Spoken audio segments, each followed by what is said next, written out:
I never thought 17 years of marriage could be erased with a single piece of paper. The moment I stepped through my front door that Tuesday evening, something felt wrong. The usual chaos was replaced by unsettling stillness. Max wasn't there to greet me, and the air felt heavy with unspoken tension. I set down my briefcase and called out, "Mark, I'm home!" Instead of his usual mumbled greeting, I heard the distinct clink of expensive china. Walking into the living room, I froze. There sat Vivian, my mother-in-law, perched on my favorite armchair like a queen holding court. She was sipping tea from my grandmother's antique teacup, the one I'd specifically asked her never to touch. Mark stood beside her like a scolded child, eyes darting everywhere except to meet mine. But it was the third person who made my blood run cold. A young woman, probably mid-20s, sat on my couch scrolling through what looked like Mark's phone. Her blonde hair cascaded as she looked up with a smirk that could have frozen hell over. "Welcome home, Eleanor," Vivian said, voice dripping false sweetness. Or should I say, goodbye. The words hit me like a physical blow. I looked at Mark, searching for some explanation, but his guilty expression told me everything. "Mark," I whispered. "What's going on?" He cleared his throat, avoiding my gaze. "Eleanor, we need to talk. Things have changed. The house belongs to Mom now." The room started spinning. "What do you mean belongs to your mother?" Vivian's lips curved into a cruel smile. "Oh, sweetheart, didn't Mark tell you? He signed over the deed. This house is mine now." The young woman giggled. "Sorry, Mrs. Vance. Guess you'll need to find somewhere else to live." Vivian thrust an envelope toward me. Inside was a document declaring the transfer of our home's ownership from Mark to his mother. "You're lying," I said, my voice growing stronger. "This house is mine. I've paid every single mortgage payment for 17 years. Do you really think anyone cares about your little receipts?" Vivian sneered. "Mark is my son, and he's finally come to his senses. He doesn't need you controlling him anymore." Controlling him? The accusation was absurd. I've supported this family my entire adult life. Every bill, every repair, every luxury has been paid for by my work. Mark finally found his voice. "You always made me feel like I wasn't good enough, Eleanor. Like I was some failure because I couldn't make as much money as you." I thought about countless nights working late for Vivian's medications, vacations I'd funded, credit cards I'd quietly paid off, the down payment I'd scraped together while he was unemployed.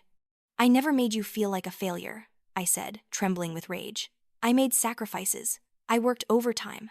I put your needs before my own for 17 years. "Oh, spare us the sob story," Vivian interjected. "You think you're so much better than everyone else." The blonde woman held up Mark's phone like a trophy. "Mark's been telling me all about how suffocating you are." That's when it hit me. The late nights, the secretive calls, the sudden gym interest. It all made sense. "How long?" I asked Mark directly. "Eleanor, it's not what you think." "How long have you been sleeping with her?" The silence stretched. Jessica answered for him. 6 months. And we're in love, in case you're wondering.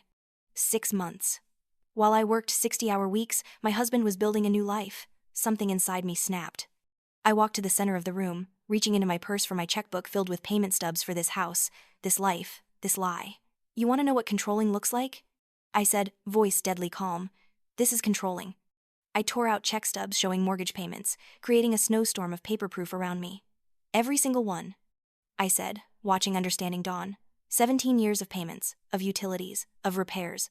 My name on every check, every transfer, every receipt. Vivian's face went pale. "Those are forgeries." I laughed humorlessly. "Mark hasn't held a steady job in 5 years. Check the bank records. Check with the mortgage company." Mark tried stepping toward me. "Eleanor, please, we can work this out." "Work this out? You just had your mother forge documents to steal my house." I gathered the stubs, stuffing them into my purse along with my folder of documents. My life, my proof, all in a briefcase that felt like the only solid thing in my world. "You've made your choice," I said, looking at each of them. "You've created this hell, now live in it." I packed a suitcase with only essentials, including my work laptop and backup drive containing 17 years of financial records. When I returned downstairs, they stared like they'd seen a ghost. "Where will you go?" Mark asked. "That's no longer your problem," I replied, walking toward the door. "Eleanor, wait. You can't just leave like this." I turned back one final time. "Watch me." The hotel room was stark contrast to the home I'd left. I sat surrounded by financial documentation, methodically organizing 17 years of proof. Bank statements, mortgage payments, utility bills, insurance policies, even Vivian's father's funeral expenses, which I'd covered. The pattern was indisputable. I'd been Eleanor the provider, the fixer, asking for nothing except love and respect. That woman was gone. I scrolled through contacts until I found David Miller. We'd gone to college together when I was Ruby Hastings. Now he was a successful real estate attorney. David Miller Law Office. This is Eleanor Vance. Tell him Ruby Hastings is calling, and it's urgent. Minutes later, David's familiar voice came through. Ruby Ruthless Hastings, I heard you got married. I did a lot of stupid things, but I need legal help. I gave him the condensed version. When I finished, there was a long pause. Jesus, Ruby, I'm sorry. That's really screwed up. Can you come in? Are you kidding? I've been waiting 20 years for Ruby Ruthless to make a comeback. The next morning, I walked into David's impressive law office carrying evidence. David looked good, the skinny college kid, now a confident man with silver threading his dark hair. Ruby, he said, embracing me. You look incredible. I'm just sorry about the circumstances. I go by Eleanor now. Not in here. In here, you're Ruby, and we're going to burn their world down. I spent 3 hours detailing my marriage, financial contributions, and the betrayal. David took notes, occasionally whistling at particularly egregious details. Here's what we're doing, he said. Injunction to prevent house sale, divorce filing with adultery charges and alimony demands, private investigator for affair documentation. And we're putting that house on the market so fast their heads will spin. Can we do that legally? Ruby, your name's on the deed as joint owner. You have 17 years of payment history. What they did was fraud. That forged document won't survive 5 minutes of scrutiny. Are you prepared for this to get ugly? I thought about Vivian's smug face, Mark's cowardice, Jessica's cruel laughter. Let them. I've been playing nice for 17 years. I'm done. David grinned. There's the Ruby I remember. 1 week later, David called while I was having breakfast. Ruby, drive by the house, now. 20 minutes later, I pulled up to see an enormous for sale sign with David Miller Law Office emblazoned across the bottom. My phone immediately rang. Mark's voicemail was panicked. Eleanor, what the hell are you doing? You can't sell our house. Vivian's message was pure venom. You little bitch! How dare you? This is my house now. I forwarded everything to David. Harassment would strengthen our case. David sent photos from the private investigator, Mark and Jessica at restaurants, entering hotels, shopping for engagement rings. I studied them with clinical detachment, feeling no jealousy, only anger at the waste of my time, money, energy, love. The confrontation came Sunday. I drove to the house with my folder of documents and newfound purpose. They were waiting. Mark paced the porch. Vivian sat furiously on the steps. Jessica leaned against his car, trying to look nonchalant. Eleanor. Mark rushed toward me. Thank God. We need to fix this. Fix what? I asked calmly. This. Vivian gestured at the sign. You can't sell my house. Your house? Show me legal documents proving ownership. She fumbled with the forged papers. I glanced dismissively. Those are fake. Would you like to see real documents? I spread the original deed, mortgage papers, and bank confirmation letter across my car hood like playing cards. Original deed showing joint ownership. Mortgage agreement listing me as sole responsible party. Bank records showing 17 years of payments totaling over $400,000, all from my accounts. Eleanor, you're making this complicated, Mark interrupted. Complicated? Mark, you committed fraud. You forged documents to steal my house. It's not stealing, Vivian shrieked. Mark is my son. And I was his wife. The wife who supported him through 5 job losses, 3 failed businesses, and your medical bills. The wife who paid for this house while you plotted to take it.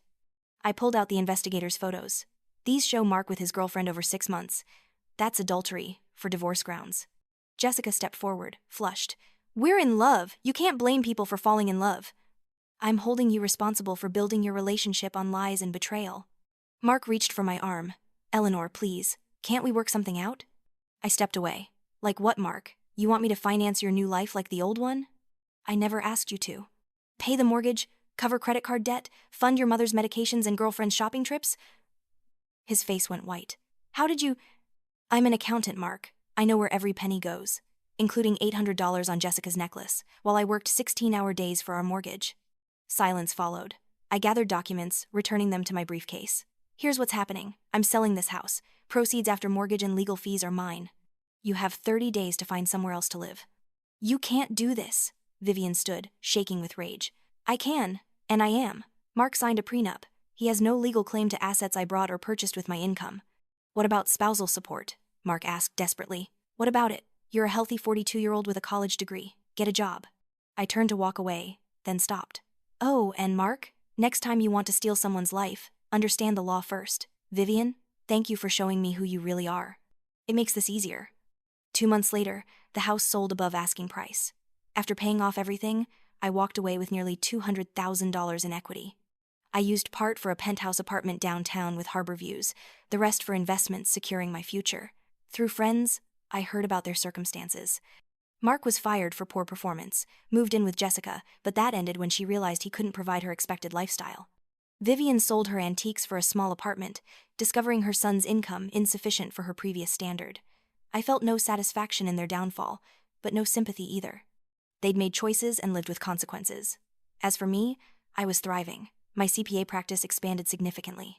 I'd been featured in professional journals, my client list growing to include major corporations. But the most significant change came 6 months later at a networking event. Standing by the window enjoying city lights, a voice said, "Beautiful view, isn't it?" I turned to see a man my age with kind eyes and an easy smile. Tall, well-dressed without being flashy, with a presence that immediately put me at ease. "It is," I agreed. "I never get tired of the water." I'm Ethan," he said, extending his hand. "Ethan Morrison. Eleanor Vance." We talked for an hour about work, the city, books, travel, things that matter. He was an investment advisor, recently divorced, with a teenage daughter he clearly adored.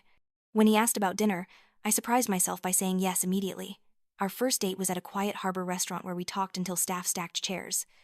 Ethan was intelligent, funny, genuinely interested in what I had to say. He didn't pry into my divorce or make assumptions about my needs. "I have to admit something," he said as we walked the waterfront. "I've been watching you at networking events for months, working up courage to talk to you." "Really? You have this presence, this confidence, like you know exactly who you are. It's intimidating but incredibly attractive." I thought about the woman I'd been a year ago, desperately holding together a dead marriage, sacrificing myself for people who saw generosity as weakness.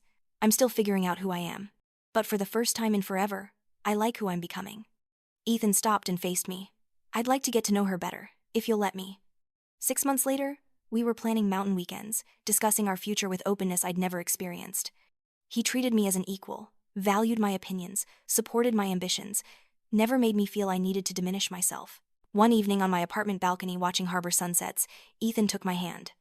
"Eleanor, I know you've been through hell, and trust doesn't come easy, but I want you to know I see you, the real you, and I think you're extraordinary." I looked at this man who showed me what healthy relationships looked like, who celebrated my successes instead of resenting them. A year ago, I thought my life was over. Too old, too damaged, too angry to start again. And now? Now I know sometimes the best thing is having your old life burn down. It clears the way for something better. He smiled and squeezed my hand. "Here's to something better then." As the sun painted the sky in brilliant oranges and purples, I thought about my journey. The betrayal, anger, legal battles, lonely hotel nights, slowly rebuilding myself from nothing. I thought about Eleanor the wife, who sacrificed everything for people who saw love as weakness. Eleanor the victim, too afraid to demand better. Eleanor the fighter, who found courage to stand up.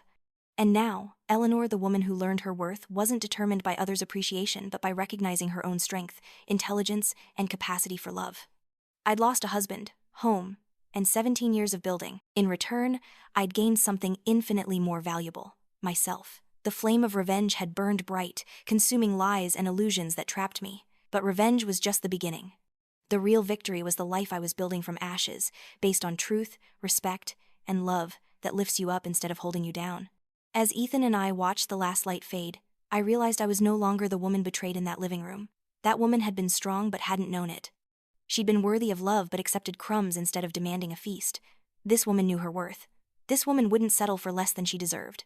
This woman learned that sometimes the greatest act of love is refusing to accept anything that feels like less than love. The fire had done its work. Now it was time to build something beautiful in its place.